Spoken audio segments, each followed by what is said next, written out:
আসসালামু আলাইকুম এভরিওয়ান, কেমন আছেন আপনারা? আশা করি সবাই ভালো আছেন। আজকে ইনকিউবেটরের ঘরে চলে আসছি। যে ঘরে আমার ইনকিউবেটরে ডিম ফোটানো হয় সেই ঘরে চলে আসছি।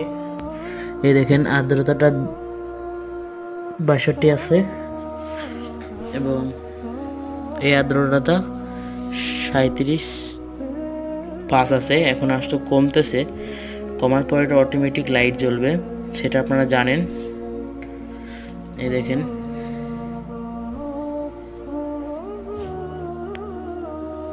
এখন এই লাইটটা জ্বলবে। দেখেন লাইটটা জ্বলে গেছে ভিতরে। এবং ডিমগুলো দেখাচ্ছি না, কারণ ডিম দেখালে সমস্যা হতে পারে। এবং অবশ্যই এখানে একটা কাপড় দিবেন, কাপড় দিলে আপনাদের আর্দ্রতা বেড়ে যাবে। এই দেখেন কাপড়টা শুকিয়ে গিয়েছে দেওয়ার সাথে সাথে। তাই হলো ইনকিউবেটরের ভিডিও। আর এই যে কত তারিখে দিছি সব লেখা আছে।